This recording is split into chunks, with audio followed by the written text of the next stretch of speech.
Hello, सेवा सेवा जोहार। मैं अभिषेक उइके, राष्ट्रीय संचालक जीसी इंडिया।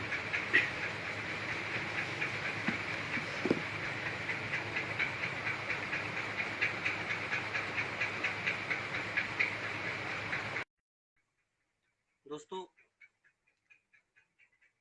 जैसा कि आप लोगों को जानकारी होगा कि ज्ञान की बात हम लोग फेसबुक के माध्यम से पढ़ रहे हैं।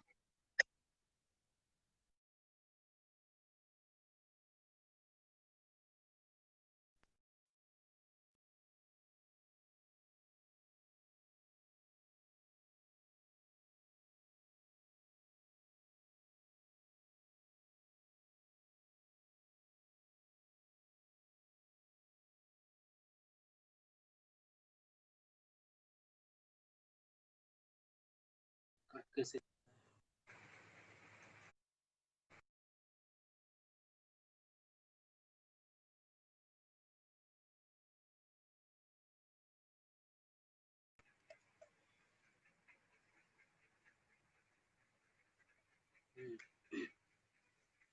दिख रहा है आप सभी को?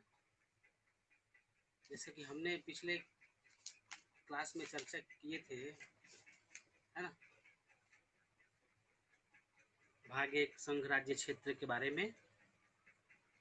हम जिस देश में रह रहे हैं उस देश का सारी चीजें जानकारी आपको बतलाए थे हम। आज का टॉपिक है नागरिकता। आपके मन में एक सवाल उठता होगा दोस्तों, क्या आप इस देश के नागरिक हैं, है ना? अगर नागरिक हैं तो किस आधार पर हैं आप नागरिक? जैसे लोग बोलते हैं जनता, पब्लिक, है ना, क्या ये भीड़ नागरिकों का समूह है या फिर क्या है? हम सारी चीजों को जानेंगे आज के टॉपिक में। आज का जैसे मालूम होगा आपको टॉपिक है नागरिकता। दोस्तों, नागरिकता आखिर है क्या? नागरिकता को हम परिभाषित कैसे करेंगे? तो सीधी सी बात है, हम जिस देश में रह रहे हैं, है ना, उस एक विशेष सामाजिक, राजनैतिक या फिर राष्ट्रीय या फिर मानव संसाधन समुदाय का एक नागरिक होने की अवस्था है। मतलब ये है कि देखिए, नागरिकता एक विशेष सामाजिक, राजनैतिक, राष्ट्रीय या मानव संसाधन समुदाय का एक अवस्था है। ठीक है, इसी अवस्था के अंतर्गत हम सभी को अधिकार प्राप्त है। आपके जीवन में घटनाएं घटित होती रहती है, अधिकार या फिर कोई भी हो। जैसे कभी कभी बात लोग करते हैं कि हमारा ये अधिकार है या फिर हमारा ये अधिकार नहीं है। मतलब ये नागरिकों का अधिकार इसी से मिलता है। नागरिक, जब आप नागरिक बनोगे तभी आपको अधिकार भी मिलेंगे। बिना नागरिकता के कोई अधिकार नहीं है, ना ही उत्तरदायित्व है। उसी तरह है, मतलब कि एक विशेष सामाजिक, राजनीतिक, राष्ट्र या फिर मानव संसाधन समुदाय का एक अवस्था है नागरिक होना, है ना। और नागरिक को अधिकार मिलते हैं और उस नागरिक का ये उत्तरदायित्व बनता है कि हम देश को किस दिशा में ले जाएंगे, है ना, देश की एकता, अखंडता और संप्रभुता को बनाए रखेंगे, है ना। ये नागरिक का उत्तरदायित्व है ना। तो आज हम चर्चा करेंगे दोस्तों संविधान में उल्लिखित भाग 2। जैसे कि भाग 2 में है नागरिकता की चर्चा की गई है। 22 भाग हैं संविधान में। कितने भाग हैं?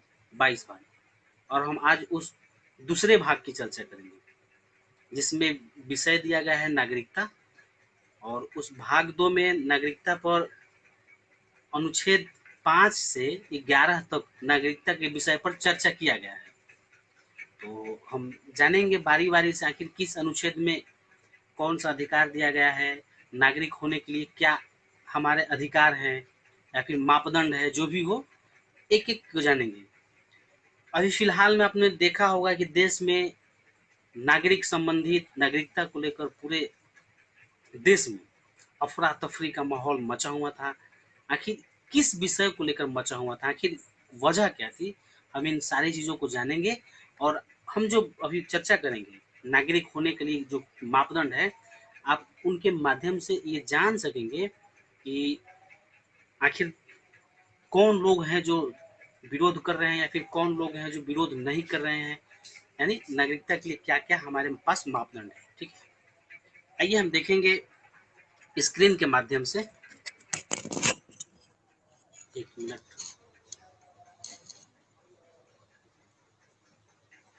ठीक, स्क्रीन के माध्यम से देखेंगे आखिर क्या है नागरिकता, है ना।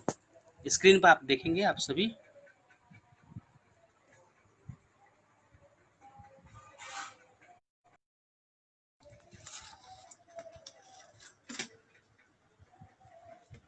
देखिए आपको स्पष्ट दिख रहा होगा, है ना। देखिए नागरिकता भाग 2 अनुच्छेद 5 से 11 तक देख रहे हैं आप। ठीक, हम बात करेंगे भारत की नागरिकता। ठीक, तो भारत की नागरिकता कैसा है, एकल नागरिकता है या फिर हम इसको इकहरी नागरिकता कह सकते हैं। एकल नागरिकता कहने का मतलब ये है दोस्तों कि अगर हम किसी राज्य के नागरिक हैं तो उसके साथ साथ हम भारत के भी नागरिक हो जाते हैं। ठीक है ना। दूसरी बात, भारत की नागरिकता मतलब कि नागरिकता संबंधी शक्ति किनके पास होती है, तो संसद के पास होती है। ठीक है, नागरिकता संबंधी जो भी बिल पास करना हो, नागरिकता संबंधी जो भी कानून बनाना हो, तो ये सारे हक अधिकार किनको है, संसद को है, संसद को। ठीक, आप देख रहे हैं नागरिकता से संबंधित कानून बनाने की शक्ति अधिकार संसद को है। ठीक है, आइए हम बारी बारी से जानेंगे कि आखिर भारत की जो नागरिकता है अनुच्छेद 5 से 11 में चर्चा की गई है, आखिर क्या क्या है अनुच्छेदों में हम देखेंगे। ठीक है, देखिए आर्टिकल 5 यानी अनुच्छेद 5, इसमें ये चर्चा किया गया है, कहा गया है अनुच्छेद 5 में कि 26 जनवरी 1950 भारत में संविधान लागू होने के समय नागरिकता के संबंध में बताया गया है। यानी जब हमारा 26 जनवरी 1950 गणतंत्र बना देश, तो उस समय जो नागरिकता के विषय में जो बात कही गई है वो अनुच्छेद 5 में कहा गया है। अनुच्छेद 5 में ये कहा गया है, स्वयं स्वयं के माता पिता, ठीक, दादा परदादा अविभाजित भारत में पैदा हुआ हो, यानी जब भारत अलग नहीं हुआ, ठीक, भारत नहीं अलग हुआ था, उस समय जो भी लोग इंडिया में रह रहे थे वो सारे लोग भारत के नागरिक हैं। ठीक है, दूसरी बात, आर्टिकल 6 यानी अनुच्छेद 6 में कहा गया है पाकिस्तान से आने वाले लोग, मतलब अनुच्छेद 6 में चर्चा किया गया है कि पाकिस्तान से आने वाले लोग, उनकी चर्चा की गई है, क्या उनको भी नागरिकता दी जाएगी या फिर नहीं दी जाएगी, इस अनुच्छेद में चर्चा की गई है। मतलब पाकिस्तान से आने वाले लोगों को भी नागरिकता दी जा सकती है। अनुच्छेद 7 है, पाकिस्तान जाने वाले और फिर लौट कर आने वाले, मतलब जो पाकिस्तान चले गए हैं और फिर लौटकर भारत आना चाहते हैं तो उनको भी नागरिकता दी जा सकती है। उसके लिए एक शर्त है, देखिए एक शर्त क्या है कि उसको भारत में 6 माह तक रहना होगा, 6 माह के बाद ही नागरिकता मिलेगी। ठीक है, यानी जो पाकिस्तान चला जा चुका है और फिर लौटकर भारत आना चाहता है तो उसको भी नागरिकता दी जाएगी, इस शर्त के अनुसार उसको भारत में 6 महीना रहना होगा, 6 माह बाद ही नागरिकता मिलेगी। ठीक, अब देखेंगे आर्टिकल 8 यानी अनुच्छेद 8। अनुच्छेद 8 में नागरिकता को लेकर बात कही गई है कि विदेश में रहने वाले भारतीय मूल के लोग, यानी देख रहे हैं आप अनुच्छेद 8 में विषय दिया गया है विदेश में रहने वाले भारतीय मूल के लोग, यानी जो विदेश में लोग रह रहे हैं और वो भारत के ही हैं तो उनको भी नागरिकता भारत की दी जा सकती है। कैसे, हम जानेंगे। ठीक है, देखिए डिटेल्स जानेंगे कि ऐसे लोग जो भारत की नागरिकता चाहते हैं, ठीक, वे 26 जनवरी 1950 से भारतीय दूतावास में नागरिकता के लिए आवेदन कर सकते हैं। यहाँ एक मन में सवाल बनता है साथियों का, आखिर भारतीय दूतावास मतलब विभिन्न देशों में, ठीक है, सभी देशों के दूतावास है ना रहते हैं, तो आप जिस देश के हैं उस देश के संबंधित दूतावास में अपनी नागरिकता के लिए आवेदन कर सकते हैं, ठीक है।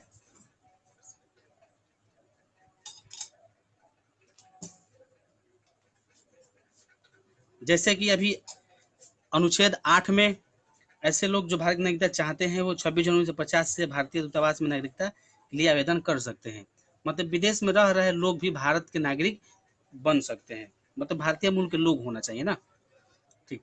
इनके लिए भी शर्त है कि इन्हें भी 6 माह तक भारत में रहना होगा।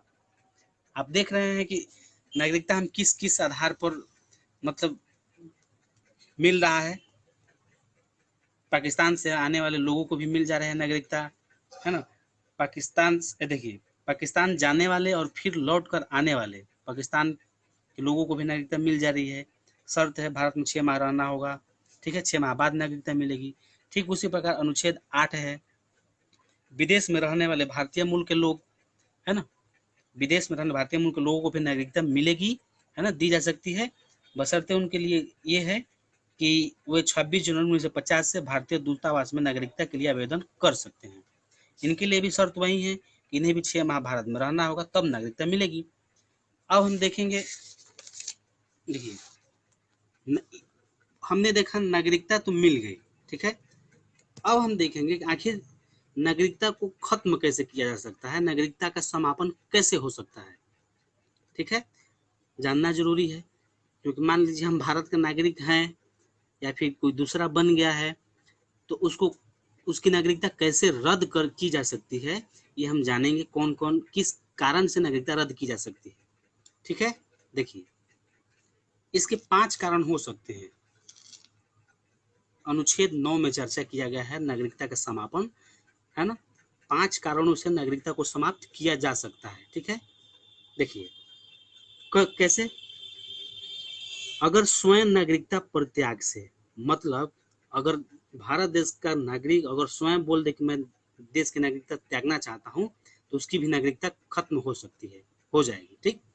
दूसरा, गलत जानकारी के आधार पर भारतीय नागरिकता ली गई हो, यानी कि मान लीजिए आप गलत जानकारी देकर भारतीय नागरिकता लिए हैं तो रद्द हो जाएगी, ठीक है। तीसरा है, किसी दूसरे देश की नागरिकता ले लेने पर भारतीय नागरिकता स्वतः समाप्त हो जाती है। यहाँ कहने का मतलब है, देखिए तीसरा ये है कि अगर आप किसी दूसरे देश के नागरिक, यानी जैसे कि मान लीजिए आप भारत के अभी वर्तमान में नागरिक हैं, है ना, बाय द वे आने वाले दिनों में आप अमेरिका के नागरिक हो जाएंगे, है ना, तो भारतीय नागरिकता स्वतः समाप्त, मतलब कि आप भारत के नागरिक नहीं रह जाएंगे, ठीक है। चौथा है देशद्रोही गतिविधियों में लिप्त होने पर। अब मान लीजिए हम भारत के नागरिक हैं और दिन पर दिन दिनों दिन देश के खिलाफ ही जहर उगल रहे हैं, है ना, देश के अंदर देशद्रोही नारे लगाना, देशद्रोही सोच रखना, इस आधार पर भी आपकी नागरिकता खत्म हो सकती है, हो जाती है ना। पांचवा है भारत सरकार को बिना सूचना दिए 7 साल तक बाहर रहने पर। यहाँ भी वही बात है कि अगर आप भारत सरकार को बिना सूचना दिए किसी विदेश या देश में जाकर रह रहे हैं और 7 सालों तक आपकी जानकारी नहीं हो पाती है, आपकी नागरिकता रद्द हो जाएगी। हमने देखा यहाँ पर नागरिकता का समापन आपने देखा किन किन माध्यमों से रद्द हो सकती है, आप देख रहे होंगे, है ना। एक इम्पोर्टेंट बात है, एक सवाल पूछता है साथियों, देखिए 19 जुलाई 1948 भारत में वीजा पद्धति परमिट पद्धति लागू हुई। यानी जो सुने होंगे आप, जो वीजा बनता है ना कि इस देश के लिए जाने के लिए हमें वीजा की जरूरत है ना, तो वो वीजा पद्धति भारत में 19 जुलाई 1948 से लागू हुआ, ठीक है। हमने अभी अध्ययन किया किसका, नागरिकता का समापन। इन चीजों के आधार पर आपकी नागरिकता रद्द हो सकती है।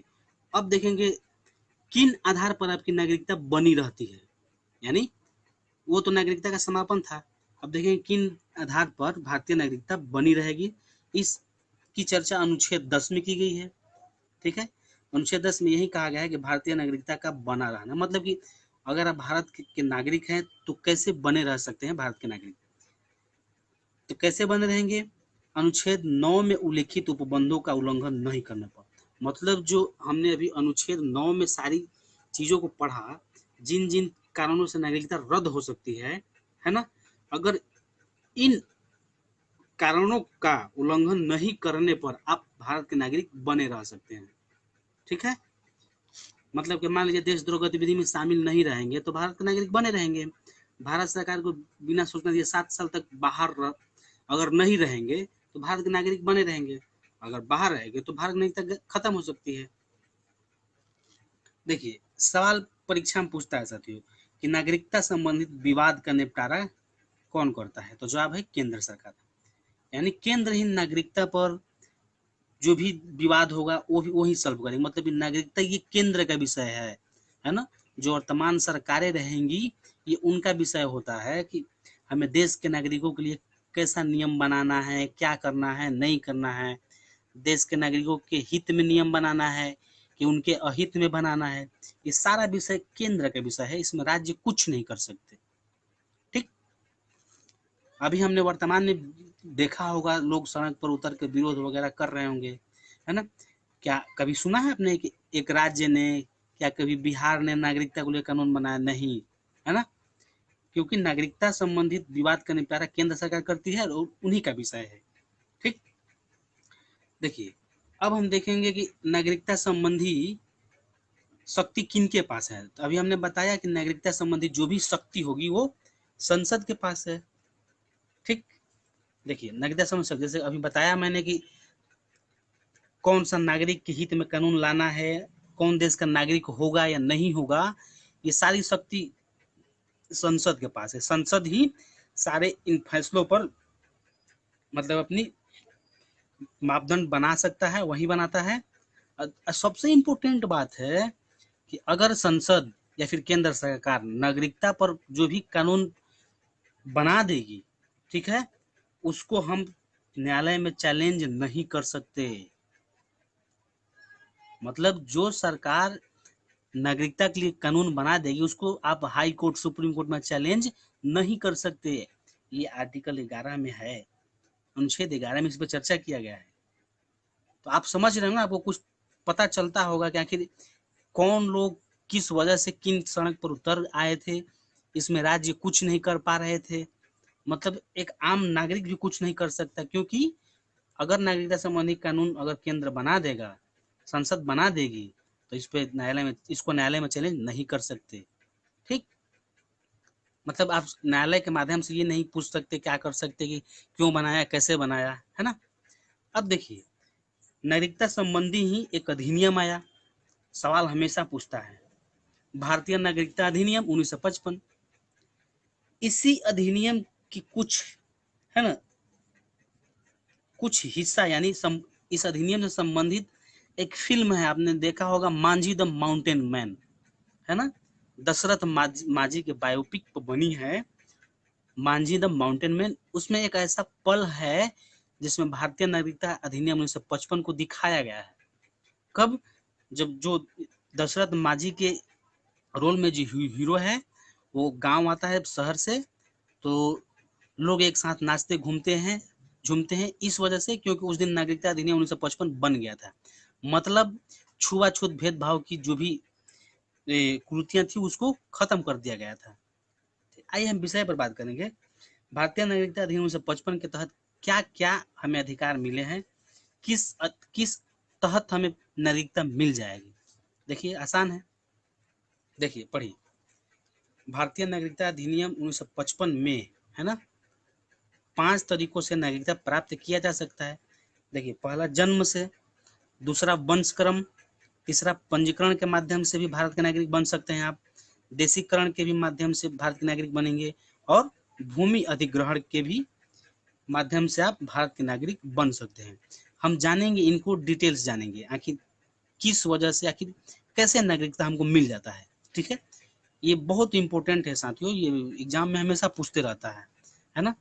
देखिए अब सवाल पे भी चर्चा करेंगे, जानेंगे आखिर इन सारे चीजों को, डिटेल्स जानेंगे कैसे मिलता है। देखिए देखिए जन्म से, पहला था जन्म के आधार पर भी भारत की नागरिकता मिल जाती है। देखिए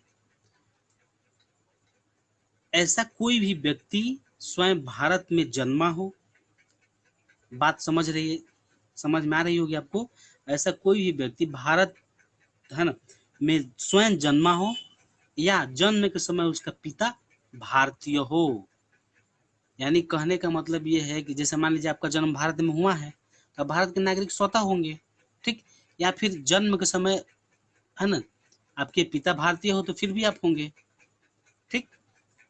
देखिए इसमें एक बात है कि जन्म समय उसका पिता भारतीय हो तभी ही उनको नागरिकता मिलेगी। लेकिन 1986 में नागरिकता अधिनियम संशोधन किया गया और उसमें पिता के साथ साथ माता को भी जोड़ दिया गया। यानी अब ये लाइन इस तरह पढ़ा जाएगा, ठीक, कि ऐसा कोई भी व्यक्ति स्वयं भारत में जन्मा हो, वो भी नागरिक है देश का, या फिर जन्म के समय उसका माता पिता भारतीय हो, वो भी देश का नागरिक है, ठीक। ये तो हमने देखा कि जन्म के आधार पर हमें नागरिकता देश की मिल जाती है। अब दूसरा है वंशक्रम। वंशक्रम सबसे इंपॉर्टेंट है नागरिकता पाने के लिए, क्योंकि हमने देखा है, सुना है, या फिर हमको सारी चीजें पीढ़ी के आधार पे ही मालूम होती है कि हम कहाँ थे कहाँ नहीं थे, है ना। तो उस पर हम चर्चा करेंगे कि वंशक्रम के आधार पर भी नागरिकता मिल सकती है। क्या है नागरिकता के लिए इसे सबसे महत्वपूर्ण आधार माना गया है। मतलब ये जो 5 चीजें देखा ना हमने नागरिकता पाने के लिए, इन पांचों में सबसे महत्वपूर्ण है वंशक्रम, है ना। क्योंकि वंश आपके पूरा परिवार से लेके पूरा पीढ़ी के बारे में ये प्रदर्शित करता है कि आप नागरिक हो या फिर जो भी हो, है ना। वह मतलब एक सबसे मजबूत पहचान है वंशक्रम, ठीक। देखिए यहाँ कहा गया है कि नागरिकता के लिए सबसे महत्वपूर्ण आधार माना गया है। ऐसा देखिए इसकी वजह है, ऐसा कोई भी व्यक्ति कहीं भी पैदा हुआ हो, जन्म के समय उसका पिता भारतीय हो। यानी कहने का मतलब ये है कि वंशक्रम में जो बातें लिखी गई है, ऐसा कोई भी व्यक्ति कहीं भी पैदा हुआ हो, जैसे मान लीजिए कोई व्यक्ति है वो जापान में पैदा हो गया, है ना, तो क्या वह भारत का नागरिक होगा? कैसे होगा? अगर जन्म के समय उसका पिता भारतीय हो, यानी वो किसी भारतीय का औलाद हो, तभी ही वंशक्रम के आधार पर उसको नागरिकता मिलेगी, ठीक है। वो दुनिया में कहीं भी पैदा हुआ हो, लेकिन उसका जन्म के समय उसका पिता भारतीय होना चाहिए, ठीक है। देखिए यहाँ भी पिता की सिर्फ चर्चा की गई है, लेकिन 1992 में संशोधन कर इसे माता पिता जोड़ दिए गए। यानी ऐसा कोई भी व्यक्ति कहीं भी पैदा हुआ हो, जन्म के समय उसका माता पिता भारतीय हो, उसे वंशक्रम के आधार पर नागरिकता दे दी जाती है। अब देखिए सबसे इंपॉर्टेंट बात, पंजीकरण के भी आधार पे भारत की नागरिकता दी जा सकती है या फिर कोई भी ले सकता है। कैसे ले सकता है, इसके पीछे क्या क्या वजह है, हम आइए जानेंगे, ठीक। देखिए पंजीकरण यानी रजिस्ट्रेशन, यानी कोई अगर व्यक्ति ये चाहता है, कोई भी दुनिया का कोई भी व्यक्ति वो भारत का नागरिक बनना चाहता है, तो उनको पंजीकरण के माध्यम से, है ना, आपको मिल जाएगी। देखिए सॉरी, पंजीकरण के माध्यम से दो तरीकों से भारत की नागरिकता दी जा सकती है। पहला है विदेश में रहने वाले भारतीय मूल के लोग, यानी पंजीकरण में भारतीय लोगों को ही चर्चा किया गया है ना। पंजीकरण दो तरीके से होगा, किन किन तरीका है देखिए। पहला है विदेश में रहने वाले भारतीय मूल के लोग, यानी जैसे मान लीजिए अमेरिका है और भारत का कोई आदमी जाके 30 साल 40 साल से रह रहा है ना, तो पंजीकरण के माध्यम से ही पुनः भारत का नागरिक बन सकता है। दूसरा है विदेशी व्यक्ति जो भारतीय महिला या पुरुष से विवाह कर ले, ठीक, वो भी भारत का नागरिक बन सकता है। यानी कहने का मतलब है, जैसे मान लीजिए कोई भी विदेशी व्यक्ति अगर वह भारतीय महिला या फिर भारतीय पुरुष से विवाह कर लेते हैं, तो पंजीकरण के माध्यम से ही भारत के नागरिक बनेंगे, ठीक है। जैसे मान लीजिए अभी फिलहाल में प्रियंका चोपड़ा की शादी हुई है ना, निक जोन्स अमेरिका के रहने वाले हैं, निक जोन्स हॉलीवुड हीरो है वो, उन्होंने भारतीय महिला प्रियंका चोपड़ा तो भारतीय ही हैं, तो उन्होंने भारतीय महिला से शादी की, तो पंजीकरण के माध्यम से ही भारत का नागरिक बन सकता है। लेकिन उसके लिए शर्त क्या क्या होंगे हम जानेंगे। उनके लिए शर्त होगा नागरिकता अधिनियम संशोधन 2015 से 7 साल और अंतिम 1 माह तक भारत में रहना अनिवार्य है। यानी प्रियंका चोपड़ा से निक जोन्स ने शादी किया, अगर उसको नागरिकता चाहिए तो पंजीकरण के माध्यम से नागरिकता मिलेगी, लेकिन शर्त क्या होगा, उसको 7 साल तक भारत में रहना होगा, और जब 7वां साल चलेगा उसका अंतिम 1 माह तक भारत में रहना अनिवार्य है। मैं एक बात ऐसा स्पष्ट कर देता हूँ, यहाँ 7 साल जो बोला गया है ना, 7 साल कहने का मतलब ये है कि वो तो पंजीकरण कराएगा, 7 साल वो कहीं रहे, लेकिन 7 साल के बाद ही नागरिकता मिलेगी, लेकिन आखिरी जो 1 माह बचेगा ना, उसको भारत में ही गुजारना पड़ेगा। ठीक, एग्जाम्पल के लिए देख लीजिए, सोनिया गांधी है, सोनिया गांधी ने ही विदेशी महिला है, सोनिया गांधी विदेश की है, इटली की है। ठीक, तो सोनिया गांधी को पंजीकरण के आधार पे ही भारत की नागरिकता प्राप्त है ना, क्योंकि उन्होंने विदेशी व्यक्ति, एक बोला गया है ना, विदेशी व्यक्ति चाहे वो भारतीय महिला हो पुरुष से विवाह कर ले, तो ये विदेशी व्यक्ति हैं, इन्होंने भारतीय पुरुष से विवाह किया था, तो इनको पंजीकरण के माध्यम से नागरिकता मिल जाएगी। ठीक, अब देखिए जानेंगे देशीकरण। देशीकरण के भी माध्यम से भारत की नागरिकता मिल सकती है, कैसे मिलेगी हम जानेंगे। देखिए ये देशीकरण है ना, देखिए क्या है इसमें, किसी भी विदेशी को इसके तहत नागरिकता दी जा सकती है। यानी देशीकरण एक ऐसा आधार है जिसके आधार पर किसी भी विदेशी को, मतलब विश्व के किसी भी लोगों को भारत की नागरिकता दी जा सकती है ना। लेकिन कैसे, इतना आसान नहीं है नागरिकता देना और लेना। ठीक है, उनके उनके लिए भी सारे नियम में है, कानून है, जानेंगे नियम कानून को। लिखा गया है किसी भी विदेशी को उसके तहत नागरिकता दी, जैसे दुश्मन देश को छोड़कर। यहाँ पे एक बात लीजिए, दुश्मन देश, अब जैसे मान लीजिए पाकिस्तान हमारा दुश्मन है, तो ऐसे मान लीजिए पाकिस्तान हमारा दुश्मन है, तो हम दुश्मन देश के लोगों को नागरिकता नहीं दे सकते। ठीक है, देखिए देशीकरण के माध्यम से ये शर्त होगा, नागरिकता अधिनियम 2015 से इनको भी 12 साल तक, यानी अगर कोई भी विदेशी भारत का नागरिक बनना चाहता है तो उसको भारत में 12 वर्ष एवं अंतिम 1 माह, यानी भारत में 12 वर्ष अंतिम 1 माह तक भारत में रहना अनिवार्य होगा, तब जाके कोई भी विदेशी भारत का नागरिक बन सकता है। ठीक, उदाहरण देख लीजिए, मदर टेरेसा है, नाम सुना होगा, इनको भी देशीकरण के तहत नागरिकता प्राप्त हुई। अदनाम सामी ये भी हैं, विदेशी राजदूतों को भी इसी के तहत नागरिकता दी जा सकती है। सवाल पूछता है कि विदेशी राजदूतों को किस आधार के तहत नागरिकता दी जाती है, तो आपका जवाब होना चाहिए देशीकरण, क्योंकि ये सारे लोग देशीकरण के माध्यम से सिर्फ विदेशियों को ही नागरिकता देने की बात की गई है ना, तो उनके लिए ये नियम दिए गए हैं। ठीक, अब 5वां है भूमि अधिग्रहण, मतलब भूमि अधिग्रहण के आधार पर भी भारत के लोगों को नागरिकता दी जा सकती है। कैसे भूमि अधिग्रहण होता है, कैसे लोगों को नागरिकता मिल जाती है, जानेंगे। देखिए भूमि अधिग्रहण मतलब भारत किसी भूभाग को जीतता है, ठीक है, बाय आने वाले दिनों में भारत अगर पाकिस्तान को जीत लेता है, ठीक है, या उस पर कब्जा कर लेता है, तो वहां के नागरिक स्वतः ही भारत के नागरिक हो जाएंगे। समझ गए बात को, भूमि अधिग्रहण का मतलब यही है, अगर भारत किसी भूभाग को जीतता है या उस पर कब्जा करता है, तो वहां के नागरिक स्वतः ही भारत के नागरिक हो जाएंगे।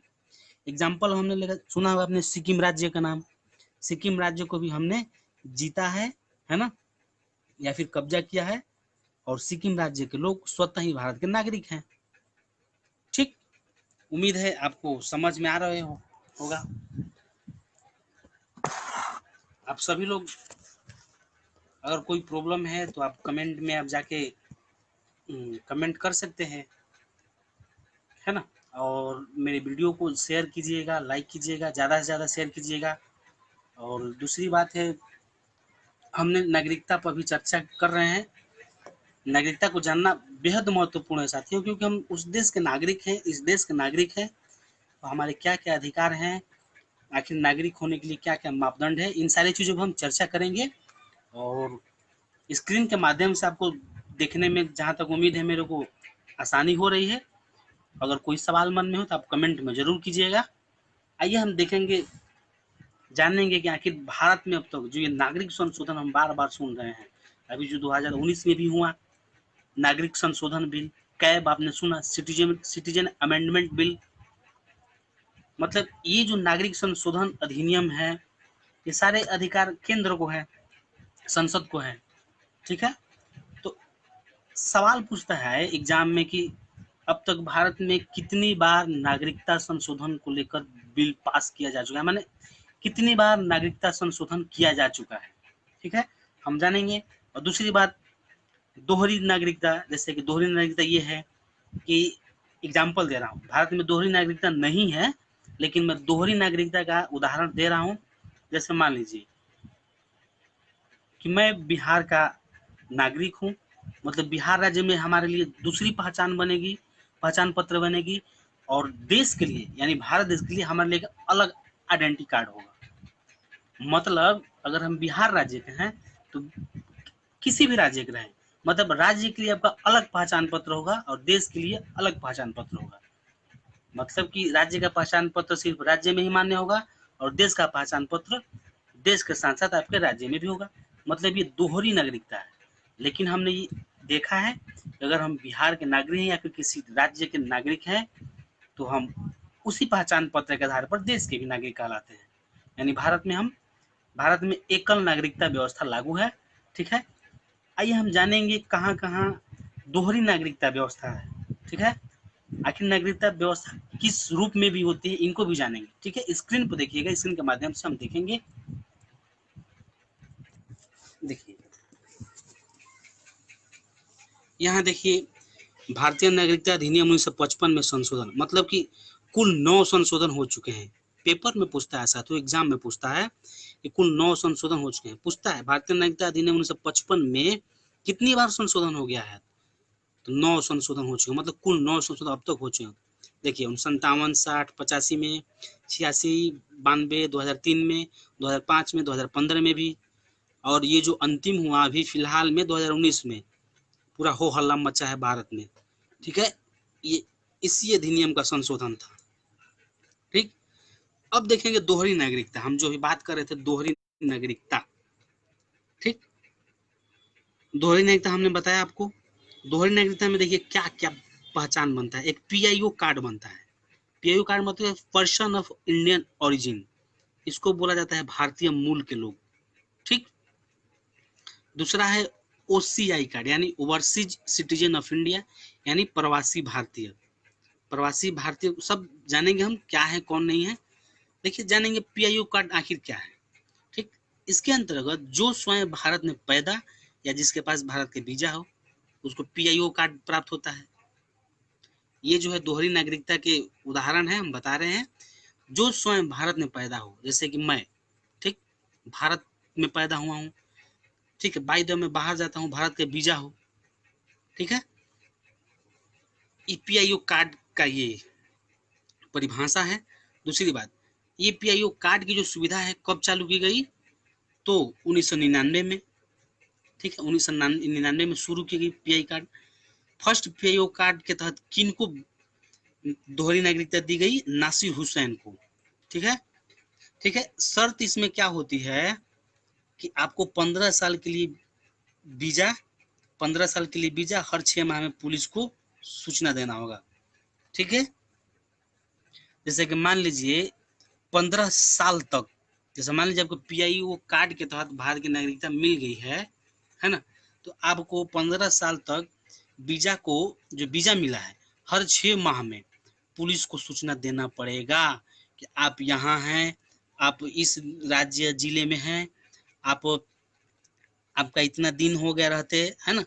ये पीआईओ कार्ड के जो लोग हैं, है ना, देख रहे हैं आप, पीआईओ कार्ड के तहत जो नागरिकता मिलती है ऐसी है, देख रहे हैं आप प्रोसेस। भारतीय मूल के लोग जो स्वयं भारत में पैदा या जिसके पास भारत के वीजा हो, ये PIO कार्ड 1999 से शुरू हुआ, ठीक है। 15 साल के लिए वीजा हर 6 माह में पुलिस को देना पड़ेगा। और इसके तहत आपको क्या अधिकार मिलते हैं ये देखेंगे। इसके तहत आपको सिर्फ शैक्षणिक और आर्थिक अधिकार मिलेंगे। मतलब जो PIO कार्ड के तहत नागरिकता पाएंगे वो सिर्फ भारत में पढ़ सकते हैं, लिख सकते हैं, या फिर आर्थिक अधिकार यानी पैसा वगैरह जो भी है संसाधन उसका अधिकार है, ठीक। अब देखिए जो OCI कार्ड है, हमने PIO कार्ड को भी जाना, अब हम जानेंगे OCI कार्ड। यहाँ है ओवरसीज सिटीजन ऑफ इंडिया, मतलब प्रवासी भारतीय। मतलब जो भारत के लोग विदेश चला गया है, जो भी भारतीय विदेश चला गया है और वह भारत आना चाहता है। इंटरेस्टिंग बात है, अगर कोई भारतीय विदेश चला गया है, ठीक, अगर वह भारत आना चाहता है तो उसको OCI कार्ड के तहत नागरिकता दी जाएगी, ठीक है।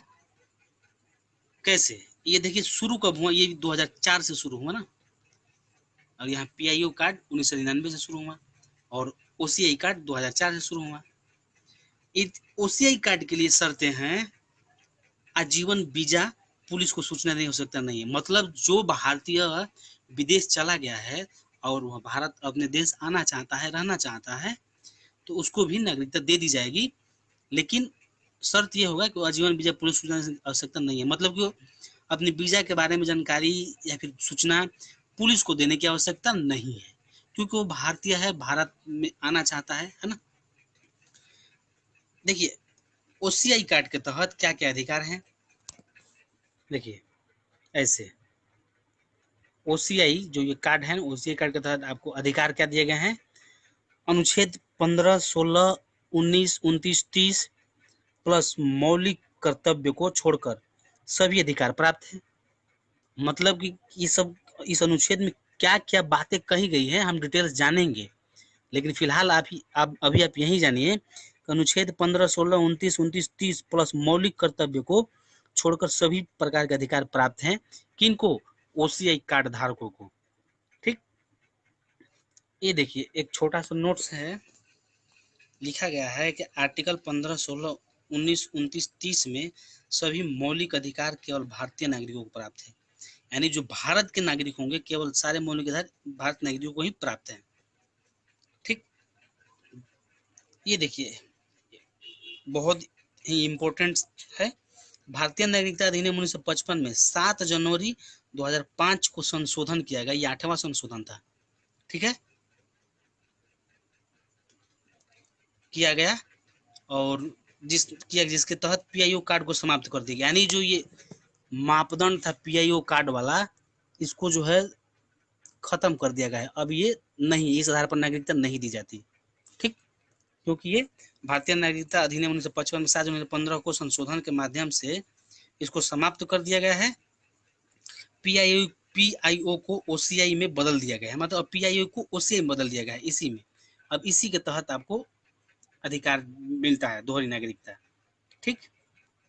अब केवल OCI के तहत ही दोहरी नागरिकता दी जाती है, ठीक है। मतलब ये जो व्यवस्था थी, सुविधा थी, इसको कैंसिल कर दिया गया, हटा दिया गया है, ठीक। देखिए कुछ सवाल है साथियों, सवाल के माध्यम से बहुत सारे क्लियर होगी। देखिए OCI द्वारा प्राप्त भारतीय नागरिकता प्राप्त किए गए व्यक्ति को क्या अधिकार प्राप्त है। चुनाव लड़ने का, सरकारी नौकरी का, कृषि करने योग्य जमीन खरीदने का, या फिर इनमें से कोई नहीं। आंसर होगा डी। क्यों, क्योंकि OCI कार्ड द्वारा जो भारतीय नागरिकता प्राप्त किए रहते हैं उनको सिर्फ क्या अधिकार रहता है, देखिए, है ना। OCI कार्ड द्वारा जो नागरिकता प्राप्त उनको सिर्फ, है ना, 15, 16, 29, 15, 16, 19, 29, 30 प्लस मौलिक कर्तव्य छोड़कर सभी अधिकार प्राप्त है ना। ये सब चुनाव लड़ना, सरकारी नौकरी, सब इसी में है, लेकिन ये सब सारे चीजें OCI कार्ड को प्राप्त नहीं है, ठीक है। देखिए एक और क्वेश्चन है, भारत सरकार निम्न में से किसी भी आधार पर किसी व्यक्ति को भारतीय नागरिकता से वंचित कर सकती है। तो जाहिर सी बात है, हमने नागरिकता का समापन देखा, संविधान के प्रति अनिष्ठा दिखाने पर। अगर मान लीजिए कोई संविधान का विरोध करता है, संविधान की इज्जत नहीं करता है, तो अगर सरकार चाहे तो उसकी संविधान नागरिकता रद्द कर सकती है। ये ऑप्शन देख लीजिए आप, युद्ध काल में शत्रु की सहायता करने पर भी आपकी नागरिकता खत्म हो जाएगी। गलत तरीके से नागरिकता प्राप्त करने पर भी आपकी नागरिकता खत्म हो जाएगी, है ना। पंजीकरण या देशीकरण द्वारा नागरिकता प्राप्त करने के 5 वर्ष के भीतर किसी अन्य देश द्वारा 2 वर्ष की सजा पाने पर भी नागरिकता खत्म हो जाएगी। ठीक है, अब हम देखेंगे प्रवासी भारतीय सम्मेलन। ठीक, इस सवाल पूछता है साथियों एग्जाम में हमेशा। प्रवासी भारतीय सम्मेलन शुरू कब हुआ? 9 जनवरी 2003 से शुरू हुआ। उस समय प्रधानमंत्री कौन थे? अटल बिहारी वाजपेयी। ठीक, इसकी देखिए इसके बारे में क्या जानकारी दी गई है। जब महात्मा गांधी दक्षिण अफ्रीका से भारत लौटे थे तो उन्हीं के उपलक्ष्य में 9 जनवरी 2015 से प्रवासी भारतीय सम्मेलन किया जाता है। प्रथम प्रवासी भारतीय सम्मेलन 2003 दिल्ली में हुआ था। ठीक, 13वां प्रवासी भारतीय सम्मेलन 2015 गांधीनगर गुजरात में। अब देखिए प्रवासी भारतीय सम्मेलन को लेकर कुछ बातें लिखी गई है। 2003 से 2015 तक प्रत्येक वर्ष प्रवासी भारतीय सम्मेलन किया जाता है। मतलब 2003 से शुरू हुआ, प्रत्येक वर्ष मतलब 2015 तक तो प्रत्येक वर्ष किया गया, लेकिन इसके बाद प्रत्येक 2 वर्ष में एक बार मनाया जाने लगा।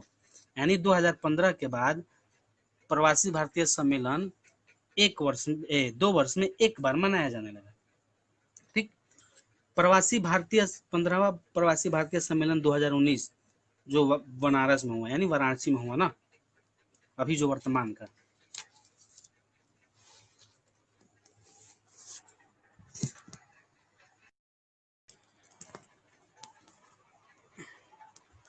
अब हम जानेंगे साथियों ये था नागरिकता, किस आधार पर नागरिकता हमको मिलती है, किस आधार पर नागरिकता हमारी रद्द की जा सकती है, या फिर कौन लोग देश के नागरिक बन सकते हैं। ठीक, अब हम बात करेंगे मौलिक अधिकार। मौलिक अधिकार के बारे में बस हम आज थोड़ा जानेंगे और अगले क्लास में धीरे धीरे पूर्ण मतलब डिटेल्स जानकारी रखेंगे हम लोग। अभी हम थोड़ा जानकारी रखेंगे आखिर मौलिक अधिकार क्या है ना। मौलिक अधिकार हमारे लिए कितने फायदेमंद है, किनको मिलते हैं ये अधिकार, इन सारी चीज़ों पर जानकारी रखेंगे हम। ठीक है, थोड़ा सा जानकारी रखेंगे, मतलब थोड़ा ट्रेलर टाइप का। ठीक, आइए देखेंगे स्क्रीन के माध्यम से कि आखिर मौलिक अधिकार क्या है। हमारे जीवन में साथियों जो भी हमसे जुड़ी है, चाहे राजनीतिक हो, सामाजिक हो, आर्थिक हो, शैक्षणिक हो, ये सारी चीज़ें हमारे मौलिक अधिकार से जुड़ी हुई हैं, है ना। मतलब एक जीवन जीने के लिए जो संपूर्ण एक विकसित मानव के लिए जो चीज़ें जरूरी होती है, वो सारी की सारी चीज़ें हमारे हमारे लिए मौलिक अधिकार के तहत ही प्राप्त होते हैं।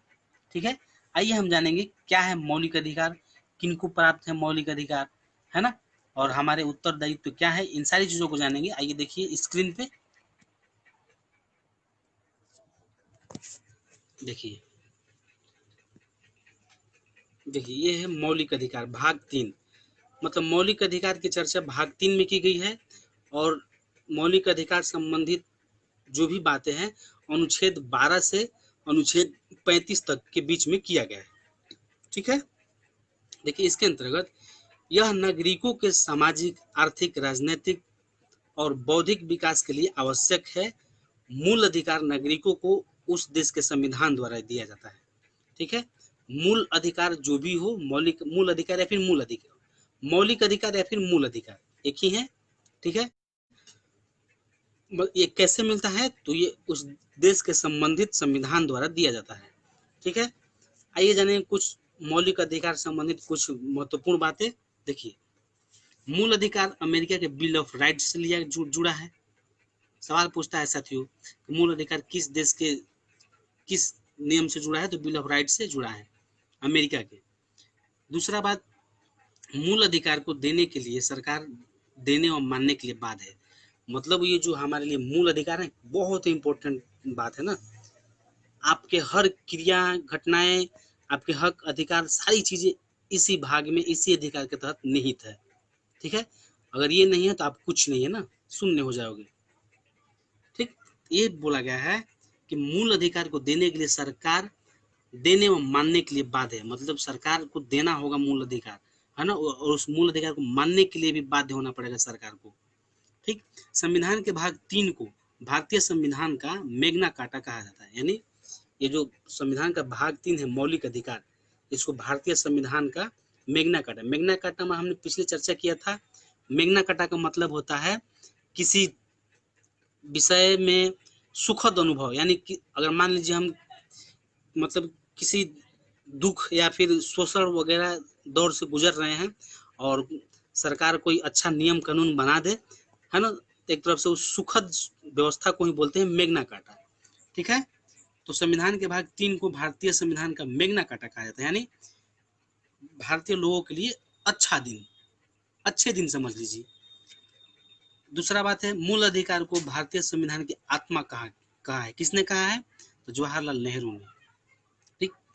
कांग्रेस के कराची अधिवेशन, कांग्रेस का जो कराची अधिवेशन हुआ 1931 में, कांग्रेस ने मूल अधिकारों को अपना घोषणा में मांग किया था। ये क्वेश्चन पूछता है साथियों, पूछता है। ठीक है, एक क्वेश्चन ये है कि किसी भी देश के नागरिकों को संविधान के द्वारा मूल अधिकार दिए जाते हैं।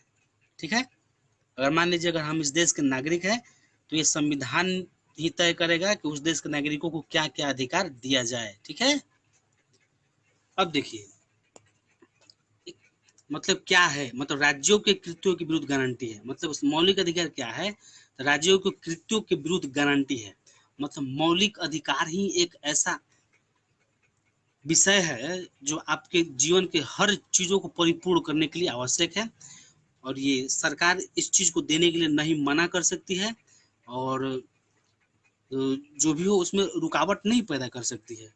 ठीक है, देखिए कैसे, जैसे मान लीजिए फंडामेंटल राइट यानी मौलिक अधिकार, इंग्लिश में बोलेंगे फंडामेंटल राइट यानी मौलिक अधिकार। मौलिक अधिकार वाद्य योग्य है, यानी मतलब कि आप इसे वाद्य योग्य कहने का मतलब ये है कि आप इसको मौलिक अधिकार को न्यायालय में चैलेंज कर सकते हैं। ठीक है, सवाल पूछता है साथियों कि क्या मौलिक अधिकार को न्यायालय में चैलेंज कर सकता है? हाँ, कर सकते हैं। अगर मान लीजिए देश के कोई भी सरकार, जैसे मान लीजिए हम भारत देश में रहते हैं, अगर केंद्र सरकार हमारे मौलिक अधिकारों को छीनती है ना, उसको खत्म करती है, खत्म तो नहीं करेगी, अगर उस पर रुकावट डालने की कोशिश करती है तो हम उसको न्यायालय में चैलेंज कर सकते हैं। ठीक है, कहाँ कहाँ चैलेंज करेंगे? देखिए हाई कोर्ट में भी, सुप्रीम कोर्ट में भी कर सकते हैं। ठीक है, देखिए मूल अधिकारों का संरक्षण कौन है? न्यायपालिका। न्यायपालिका यानी यही हाई कोर्ट, सुप्रीम कोर्ट वगैरह। ठीक, मतलब कि मूल अधिकारों का जो संरक्षक है, मतलब जो मूल अधिकारों को जो आपको मिलता है, उन सारी चीजों की देख रेख न्यायपालिका करेगी। सुप्रीम कोर्ट करती है, हाई कोर्ट करती है, नागरिकों को कहीं परेशानी तो नहीं हो रही। ठीक है, तो सुप्रीम कोर्ट जो संरक्षण करेगी मौलिक अधिकार को, इसकी चर्चा अनुच्छेद 32 में किया गया है, और हाई कोर्ट 226 के तहत, यानी 226 के तहत हाई कोर्ट और आर्टिकल 32 के तहत सुप्रीम कोर्ट मौलिक अधिकारों की रक्षा करेगी। ठीक है, इनके बारे इन इस अनुच्छेदों में आगे हम डिटेल जानेंगे कि क्या है इनके बारे में। अब देखिए जानेंगे मौलिक अधिकार। मौलिक अधिकार जो है अनुच्छेद 12 से 35 के बीच किया गया। देखिए ये मौलिक अधिकार, ये हमारी ये है, आपको दिख रहा है स्क्रीन में जो जो भी दिख रही है। मूल जब संविधान बना था तो मूल संविधान में हमारे मौलिक अधिकार 7 थे। कितने थे? मूल संविधान में मौलिक अधिकार 7 थे। ठीक है, कौन कौन थे देखिए हम जान लेंगे आज। इन सारे विषयों पर चर्चा हम कल करेंगे। आप जान लेते हैं थोड़ा। समानता का अधिकार है, ये जो हमारे जीवन में बहुत महत्वपूर्ण है, इसकी चर्चा अनुच्छेद 14 से 18 तक किया गया है। फिर स्वतंत्रता का अधिकार है अनुच्छेद 19 से 22 तक। फिर शोषण के विरुद्ध अधिकार है, ये भी अनुच्छेद 23 से 24 के बीच। धार्मिक स्वतंत्रता का अधिकार, ये भी हमारे मौलिक अधिकार हैं। पांचवा है शिक्षा और संस्कृति का अधिकार, ये भी हमारे मौलिक अधिकार है।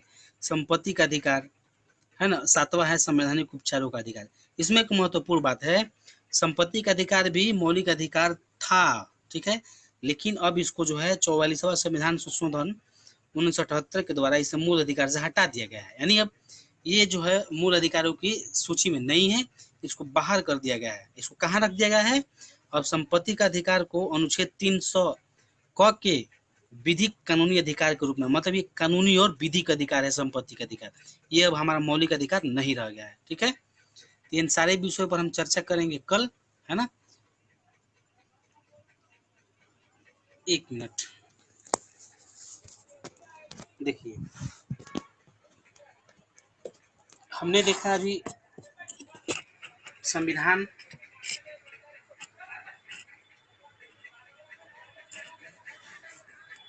नागरिकता अधिकार देखे अपने,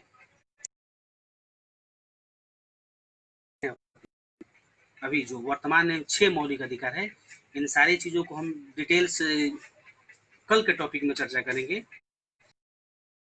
अधिकार जो है हमारे जीवन में बेहद महत्वपूर्ण है। ये हमारे जीवन के एक एक पल से संबंधित है।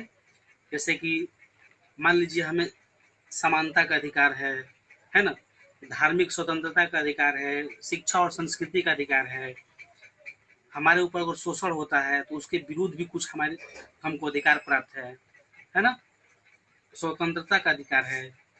ये जो सारे चीज़ें हमारे जीवन से जुड़ी हुई हैं और हम इन सारे मौलिक अधिकारों से रोज किसी न किसी रूप में हम फेस करते हैं। तो इन सारी चीज़ों को हम कल के टॉपिक में डिटेल्स जानेंगे और आज के लिए इतना ही। कल ठीक इसी समय रात 8 बजे से रात 9 बजे तक हमारी जो लाइव स्ट्रीमिंग है संविधान की बात, ठीक?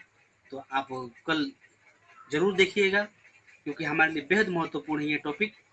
तब तक के लिए सभी साथियों को सेवा जोहार, सेवा से।